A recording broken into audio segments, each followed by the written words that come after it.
यदि कोई हमारे साथ छल करता है तो हम भी बदले की भावना उसके लिए मन में रख लेते हैं। उससे बदला लेना चाहते हैं, प्रतिकार चाहते हैं बस। तो क्या किया जाए? इसका एक ही उपाय है कि सामने वाले को क्षमा कर दिया जाए। जैसे जीवों पर दया करना धर्म है, क्रोध करना अधर्म है, उपकार करना धर्म है और निष्ठुर होना अधर्म है। यही सत्य है। अगर विश्वास नहीं है तो कोई भी रिश्ता ज्यादा दिन तक नहीं रहता। श्री कृष्ण कहते हैं कि जो आपकी बातों का गलत मतलब निकालते हैं उनको सफाई देने में अपना वक्त खराब मत करो।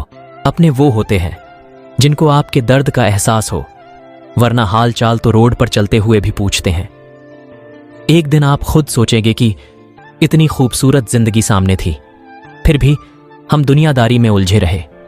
श्री कृष्ण कहते हैं कि अच्छे कर्म करिए और उन्हें भूल जाए। आज नहीं तो कल उनका फल जरूर मिलेगा।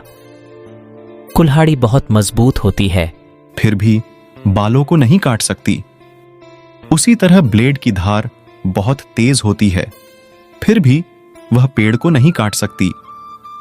इसी तरह हर इंसान की अपनी काबिलियत होती है और वह उसमें श्रेष्ठ होता है। इसलिए अपने आप को किसी और से मत तोलिए। जब परमात्मा को आपसे प्यार हो जाता है तो वह आपके लिए वही करते हैं जो आपके लिए अच्छा होता है, और उन तमाम लोगों को आपसे दूर कर देते हैं जो आपके काबिल नहीं होते। जैसे रुई से भरी थैली देखने में आपको भारी लगेगी, लेकिन जब उठाओगे तो हल्की लगेगी। इसी तरह हमारी मुसीबतें होती है जो सिर्फ देखने में भारी लगती है। अपनी समस्याओं को बहुत ही सोच समझकर किसी के साथ साझा कीजिए, क्योंकि लोग रोकर पूछते हैं और हंसकर उड़ा देते हैं। इच्छा पूरी हो जाती है तो लोभ बढ़ जाता है, और नहीं पूरी होती है तो क्रोध बढ़ जाता है। इसलिए इंसान को हर परिस्थिति में धैर्य बनाए रखना चाहिए।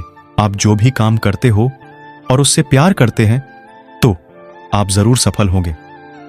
सत्य से कमाया गया धन हर प्रकार से सुख ही देता है, और छल कपट से कमाया धन हमेशा दुख ही देता है।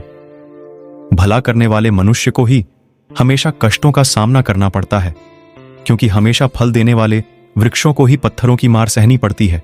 अगर किसी की संगत से आपके विचार शुद्ध होने लगे तो समझ लेना कि वो कोई साधारण इंसान नहीं है।